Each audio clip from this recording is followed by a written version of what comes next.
إن الحمد لله نحمده ونستعينه ونستغفره ونؤمن به ونتوكل عليه ونعوذ بالله من شرور أنفسنا ومن سيئات أعمالنا ونعوذ بالله من شرور أنفسنا ومن سيئات أعمالنا ونعوذ بالله من شرور أنفسنا ومن سيئات أعمالنا من يهده الله فلا مضل له ومن يضلل فلا هادي له وأشهد أن لا إله إلا الله وحده لا شريك له وأشهد أن محمدًا عبده ورسوله أما بعد يا أيها الذين آمنوا اتقوا الله حق تقاته ولا تموتن إلا وأنتم مسلمون يا أيها الناس اتقوا ربكم الذي خلقكم من نفس واحدة وخلق منها زوجها وبث منهما رجالا كثيرا ونساء واتقوا الله الذي تساءلون به والأرحام إن الله كان عليكم رقيبا فإن خير الحديث كتاب الله وخير الهدي هدي محمد صلى الله عليه وسلم وشر الأمور محدثاتها وكل محدثة بدعة وكل بدعة ضلالة وكل ضلالة في النار أو كما قال عليه الصلاة والتسليم بعد أعوذ بالله من الشيطان الرجيم بسم الله الرحمن الرحيم واخفض جناحك لمن اتبعك من المؤمنين رب اشرح لي صدري ويسر لي أمري واحلل عقدة من لساني يفقهوا قولي ربي زدني علما سبحانك لا علم لنا إلا ما علمتنا إنك أنت العليم الحكيم سبحانك لا فهم لنا إلا ما فهمتنا إنك أنت الجواد الكريم. معزز حاضرین، پردہ نشین خواتین اور میرے پیارے پھول جیسے بچوں، ہر طرح کی تعریف، کبریائی، بڑائی، بزرگی اس اللہ تبارک و تعالیٰ کے لیے ہی لائق اور زیبا ہے، جس نے مجھ کو اور آپ کو یہ عید الفطر کا دن عنایت فرمایا. جیسا کہ ہم جانتے ہیں کہ آج عید ہے، مومنوں کی خوشیوں کا، مسرتوں کا دن ہے. اس پر ہم اللہ کا شکر جتنا بھی ادا کریں کم ہے. اللہ تبارک و تعالیٰ نے یہ موقع ہم لوگوں کو عنایت فرمایا، اور یہ اس وقت اللہ تبارک و تعالیٰ عطا کرتا ہے جب انسان رمضان المبارک کے ایام کو صحیح ڈھنگ اور صحیح طور طریقے کے ساتھ گزارتا ہے. ہم کہتے ہیں عید ہے، عید ہے. بالکل اللہ کے رسول صلی اللہ علیہ وسلم کی حدیث ہے، اللہ کے رسول صلی اللہ علیہ وسلم نے فرمایا ان لکل قوم عیدا وہذا عید. کیا فرمایا؟ ہر قوم عید مناتی ہیں، عیدیں تو سب کی ہیں، اور آج میرے اور آپ کے لیے عید کا دن ہے. لیکن یہ جو عید اللہ تبارک و تعالیٰ نے ہم کو عطا کیا ہے، یہ صرف اسی کے لیے عید ہے جس نے رمضان کی بہاروں کا صحیح استعمال کیا. کیونکہ رمضان کا ملنا بھی خوش قسمتی کی بات ہے. صحابہ کرام، تابعین، تبع تابعین مہینوں پہلے سے ہی اس کی تیاریاں کرتے تھے، اللہ کے پاس دعائیں مانگتے تھے کہ اللہ ہم کو رمضان تک پہنچا دے. شاید ہم میں سے کوئی ایسا ہوگا جس نے اس طرح اہتمام کیا ہو، اللہ ماشاء اللہ، جس کو اللہ تبارک و تعالیٰ اس بات کی توفیق دے. لیکن پھر بھی اللہ تبارک و تعالیٰ نے ہم کو رمضان تک پہنچا دیا. لیکن پچھلے رمضانوں کے مقابلے میں یہ جو آج یعنی یہ اس سال کا جو ہمارا رمضان گزرا، ذرا ہم کو پھیکا پھیکا لگا، کیونکہ ہم محصور تھے، گھروں کے اندر بندھے ہوئے تھے. جو نورانیت پچھلے رمضان کے اندر ہم کو نظر آ رہی تھی، اس رمضان کے اندر نظر نہیں آئی. لیکن یاد رکھ لیجیے، پچھلے رمضانوں کے مقابلے میں اس رمضان کے اندر اللہ تبارک و تعالیٰ نے، جہاں تک میں سمجھتا ہوں، بہت سارے لوگوں کو زیادہ توفیق ملی ہوگی اللہ کی عبادت کرنے کی، ورنہ اچھے اچھے لوگ رمضان کے نام پر اپنے کاروباروں کو چمکاتے تھے، کیونکہ اللہ تبارک و تعالیٰ کا وعدہ ہے، دنیا کے اعتبار سے ہو دین کے اعتبار سے ہو، اللہ نے رمضان کے اندر خیر اور برکت رکھی۔ رمضان کسی کو نصیب ہوتا ہے سنت پڑھنے پر فرض پڑھنے پر کئی فرائض کے ادا کرنے کا اس کو اجر ملتا ہے، ایسے ہی جو انسان اپنا کاروبار رمضان کے اندر کرتا ہے اللہ ایسی خیر برکت دیتا ہے کہ سال بھر کی کمائی اس کی رمضان کے اندر ہو جاتی ہے۔ تو بعض دفعہ اچھے لوگ، متقی قسم کے لوگ اپنے کاروبار کے اندر اپنے آپ کو لگا دیتے ہیں، ایسے کھپاتے ہیں، ایسے اس کے اندر مہ ہو جاتے ہیں کہ ان کو یاد نہیں رہتا کہ میں رمضان گزار رہا ہوں، یہ ساعتیں جو ملی ہیں بڑی قیمتی ہیں، اس کو مجھے صحیح گزارنا چاہیے، اپنے کاروبار کے اندر لگ جاتا ہے۔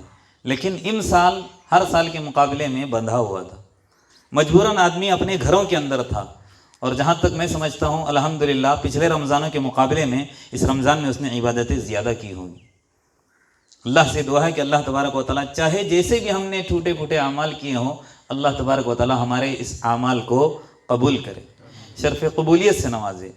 تو دوستو، آج کا جو دن ہے عید کا دن، سب سے پہلے آپ ذہن کے اندر بٹھا دیجئے یہ بات کہ یہ دن اللہ کی بڑائی، اللہ کی بزرگی، اللہ کی شان، اللہ کی عظمت بیان کرنے کا دن ہے۔ قرآن کے اندر کیا آیا ہے؟ وَلِتُكْمِلُوا الْعِدَّةَ وَلِتُكَبِّرُوا اللَّهَ عَلَى مَا هَدَاكُمْ وَلَعَلَّكُمْ تَشْكُرُونَ۔ کیا مطلب ہے؟ اس سے پہلی والی جب ٹکڑے ہیں آیت کے شروع کے اندر اللہ کیا فرماتا ہے؟ شہر رمضان الذی انزل فیہ القرآن، رمضان کا مہینہ ایسا ہے جس میں اللہ تبارک و تعالیٰ نے قرآن کو اتارا۔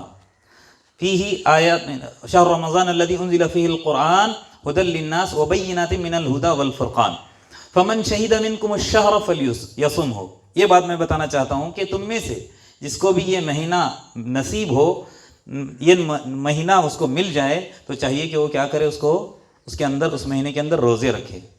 اب اللہ تبارک و تعالیٰ رمضان کے اندر ہم کو کیا کہہ رہا ہے؟ روزے رکھنے کے لیے کہتا ہے۔ لیکن اگر اسی آیت کے آگے اندر اللہ تبارک و تعالیٰ فرماتا ہے اگر تم میں کا کوئی مسافر ہے، مریض ہے، اس کے لیے اللہ کی طرف سے رخصت ہے، چھوٹ ہے۔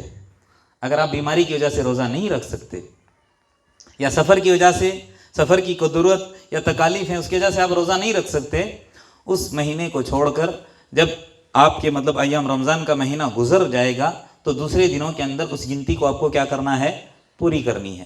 کہتا نا اللہ فرماتا ہے یرید بکم الیسر ولا یرید بکم العسر، اللہ تعالیٰ ہمارے ساتھ آسانیاں فرمانا چاہتا ہے، سختی نہیں کرنا چاہتا۔ تو چھوٹ ہے مسافر کے لیے بھی، اور کس کے لیے؟ جو مریض ہوتا ہے اس کے لیے۔ اب مہینہ گزر گیا، ہمارے 1 یا 2 یا 4 جتنے بھی روزے چھوٹے، اب سال بھر کے اندر آپ کو ترتیب سے بھی نہیں رکھنا ہے کہ چلو پورے جتنے 4 چھوٹے 4، آپ جیسے بھی یعنی آپ کا دل کرے گا ویسے آپ پورے کر سکتے ہیں۔ وہی اللہ فرماتا ہے، وہ چاہتا ہے کون؟ اللہ، وَلِتُكْمِلُوا الْعِدَّةَ کہ آپ کیا کر لو، اس گنتی کو پورا کر لو۔ وَلِتُكَبِّرُوا اللَّهَ، آگے اللہ فرماتا ہے یہ، اور تم لوگوں کو چاہیے کہ ضروری ہے کہ تم اللہ کی کیا کرو؟ بڑائی اور بزرگی، اس کی شان و شوکت کو بیان کرو۔ وَلَعَلَّكُمْ تَشْكُرُونَ عَلَى مَا هَدَاكُمْ، کس پر اللہ کی تم کو تکبیر اور بڑائی بیان کرنی ہے؟ یہ جو اللہ تبارک و تعالیٰ نے نعمت عطا کی، رمضان ملا، رمضان کی بہاریں ملی، اب تم کو کیا کرنا ہے؟ اتنی جو مزدوری کیے ہو، آج تم کو کیا ملے گا؟ اس کا پھل ملے گا۔ مہینے بھر کی جو محنت کیے ہو، مزدوری کیے ہو، آج تم کو اجرت ملے گی۔ وَلِتُكَبِّرُوا اللَّهَ عَلَى مَا هَدَاكُمْ، تم کو بھی اللہ کی بڑائی بیان کرنی ہے، اس جو رحمتیں جو اللہ تبارک و تعالیٰ نے تم کو عطا کی ہیں اس پر۔ لَعَلَّكُمْ تَشْكُرُونَ، شاید کہ میں اور آپ کیا ہو جائیں؟ اللہ تبارک و تعالیٰ کے شکر گزار بنے۔ تو آج ہمارے لیے کیا ہے؟ عید کا دن ہے۔ میں نے کہا نا عید کا دن ہے، لیکن صرف اسی لوگوں کے لیے جس نے رمضان کی قدردانی کی۔ مہینہ بھر ہم نے اگر صحیح مزدوری کی ہے تبھی جا کر ہم کو اجرت ملے گی۔ دنیا کا بھی معاملہ ایسا ہے کہ آدمی کسی کے پاس کام کرتا ہے، اس وقت اجرت اسی کو اس کا مالک دیتا ہے جو صحیح معنی میں محنت کرتا ہے، مزدوری کرتا ہے۔ اگر ڈنڈی مارتا ہے، کام صحیح نہیں کرتا، تو کبھی بھی اس کو اجرت نہیں ملے گی۔ تو رمضان اگر صحیح معنی میں ہم نے گزارا ہے تبھی جا کر ہم کو آج اللہ تبارک و تعالیٰ اجرت دے گا۔ اور وہ اجرت کیا ہے معلوم ہے؟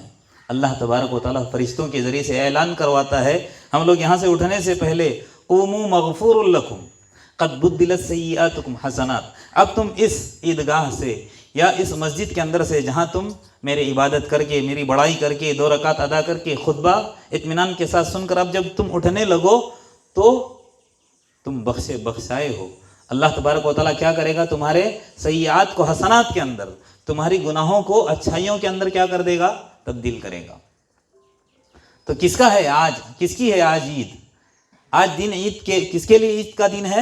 صرف اور صرف جن لوگوں نے رمضان کی قدر کی، کیونکہ حدیث کے اندر کیا تھا؟ من صام رمضان، من صام رمضان ایمانا و احتسابا غفر له ما تقدم من ذنبه، یہ بھی آیا نا، جو انسان رمضان کے اندر کیا کرتا ہے؟ روزے رکھتا ہے ایمان کے ساتھ، احتساب کے ساتھ، ثواب کی امید رکھتے ہوئے، اللہ اس کے بھی گناہ کیا کرتا ہے؟ معاف کرتا ہے۔ ایک حدیث کے اندر کیا آتا ہے؟ من قام لیلۃ القدر، جو لیلۃ القدر کے اندر قیام کرتا ہے اللہ تبارک و تعالیٰ اس کے بھی۔ یعنی ان تمام باتوں کا نچوڑ کیا ہے؟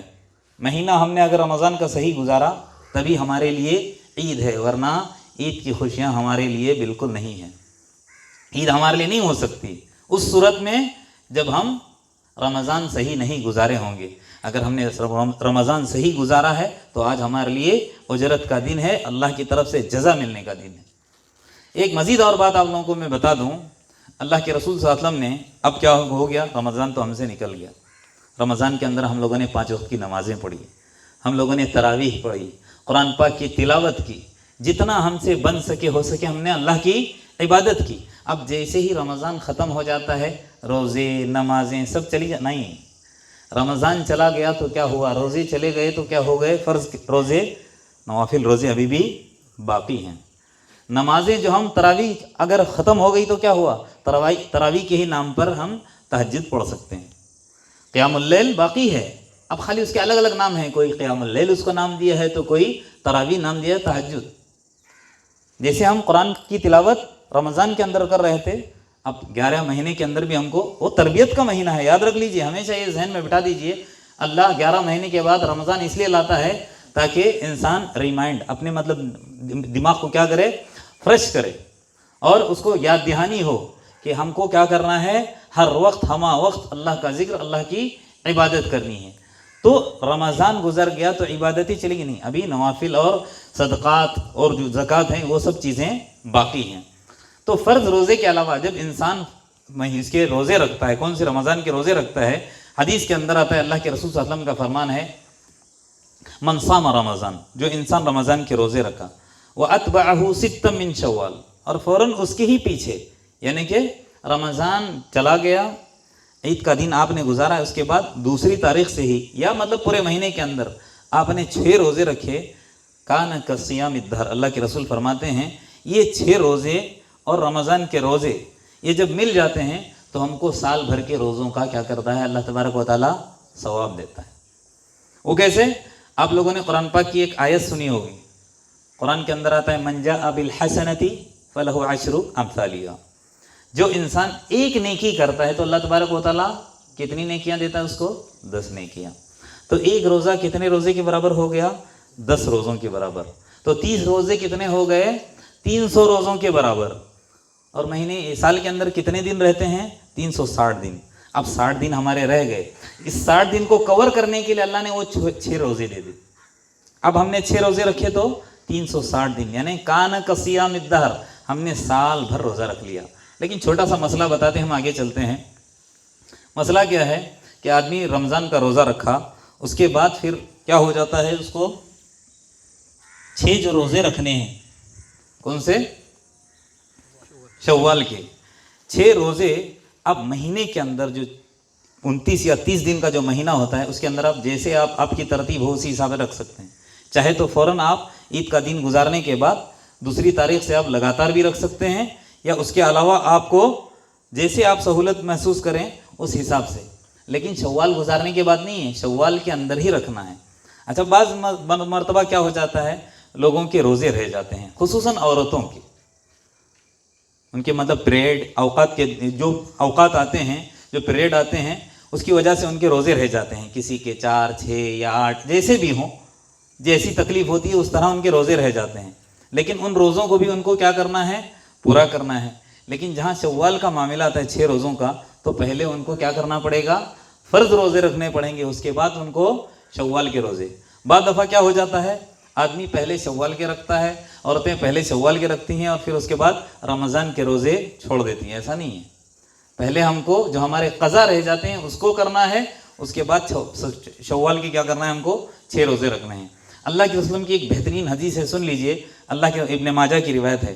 اللہ کے رسول نے فرمایا خیرکم، تم میں کا بہترین انسان وہ ہے خیر لأہلکم۔ کیا فرمایا؟ تم میں کا بہترین انسان وہ ہے جو اپنے گھر والوں کے لیے بہتر ہو، اور کیا فرمایا؟ انا خیر لأہلی، اور میں اپنے گھر والوں کے لیے بہتر ہوں، بتایا اللہ کے رسول نے۔ کیا ہے یہاں پر یہ بتانا چاہتے ہیں کہ اگر تمہارے گھر والوں کو کوئی اس طرح کے چھوٹے موٹے مسائل معلوم نہیں رہتے اور تم کو معلوم ہے تو تم ان کے اوپر احسان کرو، یعنی کہ ان کو علم سکھاؤ۔ من تعلم القرآن وعلم، خیرکم من تعلم القرآن وعلم۔ اللہ کے رسول نے یہ بھی فرمایا تمہیں کا بہترین انسان وہ ہے جو قرآن سیکھے یا علم دین سیکھے اور لوگوں کو سکھائے۔ تو اللہ کے رسول نے کیا کہا؟ تمہیں کا بہتر انسان وہ ہے جو اپنے گھر والوں کے لیے بہتر ہو۔ گھر والوں کے لیے کس اعتبار سے؟ کپڑے، بنگلے یا گاڑیاں لانے کے اعتبار سے نہ، وہ بھی کرنا ہے، ان کا نان نفقہ بھی اٹھانا ہے، لیکن دین کے معاملے میں پہلے اپنے آپ کو مقدم رکھنا ہے۔ ان کو دین سکھانا ہے، خود بھی سیکھنا ہے اور ان کو بھی سکھانا ہے، کیونکہ قرآن کے اندر کیا آتا ہے؟ وَأَنذِرْ عَشِيرَتَكَ الْأَقْرَبِينَ۔ اللہ کے رسول صلی اللہ علیہ وسلم کو جب اللہ تبارک و تعالیٰ نے دعوت و تبلیغ کی ذمہ داری سونپی تو سب سے پہلے یہی کہا کہ تم اپنے گھر والوں کو کیا کرو؟ وَأَنذِرْ عَشِيرَتَكَ الْأَقْرَبِينَ، اپنے گھر والوں کو، اپنے رشتہ داروں کو ڈراؤ، اس سے جہنم کی آگ سے۔ اسی آیت کے اندر آگے اللہ تبارک و تعالیٰ نے جو میں نے آج آپ لوگوں کے سامنے مختصر بات رکھنی ہے وہ کون سی؟ وَخْفِضْ جَنَاحَكَ لِلْمُؤْمِنِينَ۔ اس کے اندر اللہ تبارک و تعالیٰ کیا فرماتا ہے اپنے نبی سے مخاطب ہو کر کہ اپنے جو پہلو ہیں، اپنے بازو ہیں، اس کو تم پست کرو۔ لِمَنِ اتَّبَعَكَ مِنَ الْمُؤْمِنِينَ، ان لوگوں کے لیے جو ایمان لا کر تمہارے پیچھے پیچھے چلتے ہیں۔ یعنی یہ آیت ہم کو کس بات کا درس دیتی ہے کہ ہم خاکسار بنیں۔ آیت ہم کو کیا کس بات کا درس دیتی ہے؟ ہم نرم ہو جائیں، ہمارے اندر کی جو سختی ہے، جو ہمارے اندر غرور ہے، تکبر ہے، اس سے ہم اپنے دامن کو کیا کر لیں؟ بچا لیں، اپنے دامن کو پاک کریں۔ ہمارے اندر کیا آنا چاہیے؟ خاکساری آنی چاہیے، تواضع اور انکساری آنی چاہیے۔ اللہ تبارک و تعالیٰ اپنے نبی سے مخاطب ہو کر یہی کہہ رہا ہے کہ تم کو اے نبی کیا کرنا ہے؟ ایسے لوگوں کے لیے نرم ہونا ہے جو ایمان لانے کے بعد تمہاری کیا کرتے ہیں؟ اتباع کرتے ہیں، پیچھے پیچھے چلتے ہیں، سنت کے مطابق زندگی گزارتے ہیں، ان کے لیے نرم بنو۔ اور جب آپ نرم رہو گے تبھی ان کے اندر تمہاری بتائی ہوئی باتیں کیا ہو جائیں گی؟ اثر کریں گی۔ تو لہٰذا مجھ کو اور آپ کو کیا کرنا ہے؟ خاکساری اختیار کرنی ہے۔ شاعر کیا کہتا ہے؟ مٹا دو اپنی ہستی کو اگر کچھ مرتبہ چاہو کہ دانہ خاک میں مل کر گلے گلزار ہوتا ہے۔ آپ دانہ زمین کے اندر بوؤ گے یا گٹھلی زمین کے اندر ڈالو گے، جب وہ اندر چلی جائے گی تبھی جا کر وہاں سے کونپلیں نکلیں گی، وہاں سے درخت یا جو کچھ بھی ہے، دانہ اندر اپنے آپ کو جب مٹاتا ہے تبھی جا کر کیا کرتا ہے؟ وہ ترقی کرتا ہے۔ تو لہٰذا اللہ کے رسول صلی اللہ علیہ وسلم نے بھی کیا فرمایا؟ حدیث صحیح مسلم کی ہے، اس کے اندر 3 ٹکڑے ہیں۔ آخری ٹکڑا بیان کرنے سے پہلے یہ بھی باتیں آپ لوگوں کو بتانا ضروری ہے۔ اللہ کے رسول صلی اللہ علیہ وسلم نے فرمایا ما نقصت صدقۃ من مال، صدقہ یا خیرات یا زکوٰۃ ذہن کے اندر بٹھا دیجئے، یہ ہمارے مال کے اندر کمی نہیں کرتے۔ آپ جتنا خیرات کرو گے، جتنا اللہ کے راستے میں دو گے، اتنا ہی اللہ تبارک و تعالیٰ آپ کے مال میں کیا کرے گا؟ برکت دے گا۔ یمحق اللہ الربا، قرآن کہتا ہے وَیُرْبِی الصَّدَقَاتِ۔ سود جب لوگے نا آپ، ظاہری طور پر کیا ہوتا ہے کہ میرے مال کے اندر اضافہ ہو رہا، نہیں، وہ تمہارے مال کو تباہ اور برباد کرے گا۔ یمحق اللہ وَیُرْبِی الصَّدَقَاتِ، جب تم صدقات خیرات کرو گے، لوگوں کو دے دو گے اللہ کے لیے، اللہ کو راضی کرنے کے لیے، نام و نمود کے لیے نہیں، خاکساری کا درس دے رہا ہوں نا، تو اللہ کے لیے ہم اگر دیں گے تو اللہ ہمارے مال کے اندر کیا کرے گا؟ اضافہ کرے گا۔ تو یاد رکھ لیجئے اللہ کے رسول نے کیا فرمایا؟ ما نقصت صدقۃ من مال، ہمارا صدقہ ہمارے مال کے اندر کمی نہیں کرتا۔ آگے اس کے اندر اللہ کے رسول فرماتے ہیں وما زاد اللہ عبدا بعفو الا عزا، اور عفو درگزر، یہ بھی معاملہ ہمارے اندر ہونا چاہیے۔ کبھی کبھی چھوٹی چھوٹی باتوں پر اتنا غصہ ہو جاتے ہیں، اتنا تیش میں آ جاتے ہیں کہ ہم بھول جاتے ہیں کہ ہم کیا کر رہے ہیں، اور انسان غصے کے اندر کیا کچھ کرتا ہے کہ اس کو ہی معلوم ہوتا ہے۔ بعد میں پچھتاوا ہوتا ہے، بعد میں مطلب اس کو احساس ہو جاتا ہے، اس لیے غصے پر بھی قابو ضروری ہے۔ تو اللہ کے رسول نے کیا فرمایا کہ عفو درگزر سے اللہ تبارک و تعالیٰ انسان کی عزت کے اندر کیا کرتا ہے؟ بڑھوتری کرتا ہے۔ ما زاد اللہ عبدا بعفو، عفو کے ذریعے سے ہی اللہ تبارک و تعالیٰ کیا کرتا ہے؟ انسان کے عزت کے اندر ترقی کرتا ہے، عزت ملتی ہے۔ کبھی کبھی اگر کسی کے ساتھ تو میں ہو جاتی ہے، آپ کہو چلو چلو میری غلطی ہو گئی، معاف کر دو، آپ ہی بڑے ہو، تو خوش ہوتا کہ نہیں؟ اس کو احساس ہو جاتا نا یار آپ کی غلطی نہیں تھی، میری غلطی تھی۔ باتیں عجیب لگتی ہیں نا، لیکن اللہ کے رسول صلی اللہ علیہ وسلم نے یہ باتیں ہم کو برسوں پہلے سکھائی، اور اس کے اثرات دیکھیے فوراً ہمارے سامنے آ جاتے ہیں۔ تو انسان کے اندر کیا ہونا چاہیے؟ عفو کا معاملہ ہونا چاہیے، ایک تو نرمی خاکساری، اور دوسرے عفو کے ساتھ لوگوں کو معاف کرنے کا ہمارے اندر کیا ہونا چاہیے؟ جذبہ ہونا چاہیے۔ اور اسی حدیث کے اندر جو بات میں بتانا چاہتا ہوں وہ یہی ہے، اللہ کے رسول صلی اللہ علیہ وسلم آگے فرماتے ہیں وَمَا تَوَازَعَ لِلَّهِ أَحَدٌ إِلَّا رَفَعَهُ اللَّهُ، کوئی بھی انسان تواضع اختیار نہیں کرتا مگر کہ اللہ تبارک و تعالیٰ اس کو کیا کرتا ہے؟ اونچا کرتا ہے۔ تواضع سے ہماری ترقی ہوتی ہے۔ علماء کرام نے اس حدیث کے ٹکڑے سے بہت سارے مسائل مستنبط کیے ہیں، اور آج دن نہیں ہے، آج جو عید کا دن ہے نا، سب کا جو وقت بڑا قیمتی ہے، ہر کوئی چاہتا ہے 5-10 منٹ کے اندر کچھ بات بتا کر ہمارے مولوی صاحب نکل جائیں تاکہ ہم خوشی سے کیا کریں؟ عید منائیں۔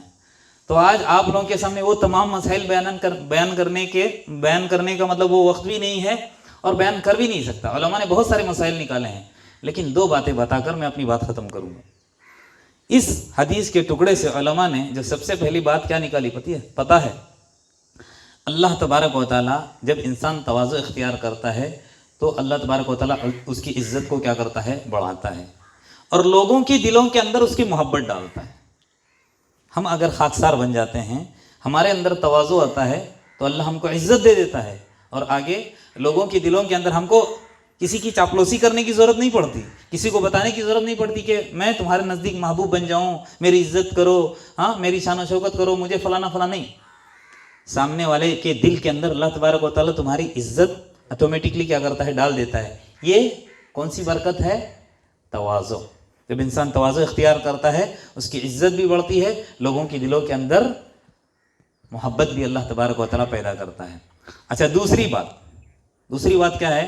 اللہ تبارک و تعالیٰ نے بلندی کا وعدہ کیا ہے، ہم کو ترقی دینے کا وعدہ کیا ہے کہ نہیں؟ اللہ کا وعدہ ہے، کہاں؟ آخرت کے اندر اللہ کا وعدہ ہے وَأَنْتُمُ الْأَعْلَوْنَ إِن كُنتُم مُؤْمِنِينَ، اے مومنین تم ہی سربلند رہو گے اگر تم کیا ہو؟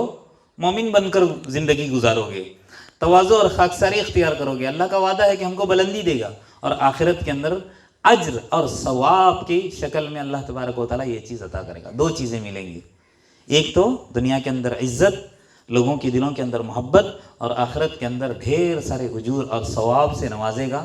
یہ کس صورت کے اندر؟ صرف ہم کیا کریں گے؟ تواضع اختیار کریں گے۔ ایک مختصر سا واقعہ ہے حضرت عثمان رضی اللہ عنہ کے بارے میں، یہ واقعہ میں بیان کر کے اپنی بات ختم کرتا ہوں، مزید پھر آپ کو وقت نہیں دوں گا۔ چھوٹا ہے، بڑا نہیں ہے، مختصر سا واقعہ ہے۔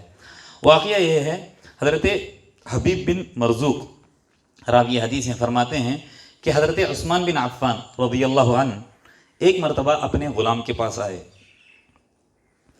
ایسا غلام جس کو انہوں نے اپنے جانوروں کو چارہ کھلانے کے لیے معمور کیا تھا۔ اس کی ذمہ داری کیا تھی کہ ان کے جانوروں کو کیا کرتا تھا؟ چارہ کھلاتا تھا۔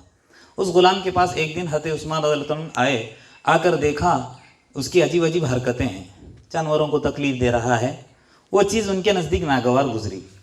جو ذمہ داری میں نے اس کو دی تھی یہ ذمہ داری صحیح سے نہیں نبھا رہا ہے، اس لیے ان کو کیا ہو گیا؟ غصہ آ گیا۔ حضرت عثمان رضی اللہ عنہ کے بارے میں آپ لوگوں نے سنا ہوگا، بڑے نرم دل انسان تھے، غصہ نہیں تھا۔ غصہ اگر کسی کے بارے میں آپ جاننا چاہتے تو بڑے تیش والے کون تھے؟ حضرت عمر رضی اللہ عنہ۔ لیکن حضرت عثمان بڑے نرم دل تھے، لیکن اس نے دیکھا کہ میں نے غلام کو جو ذمہ داری دی ہے جانوروں کے ساتھ نرمی اور برتاؤ کرنے کی، ان کو چارہ کھلانے کی، تو یہ اپنی ذمہ داری کے اندر کیا کر رہا ہے؟ کوتاہی کر رہا ہے۔ تو چلے گئے اور اس کا جا کر کان اینٹ دیا، اٹھا کر زور سے چانٹا نہیں مارا، ذرا سا ہلکا گوشمالی کہتے ہیں نا، ذرا سا اس کی گوشمالی کی یا کان اس کے اینٹ دیے۔ پھر اس کے بعد واپس اس غلام کے پاس ہے، اپنے مطلب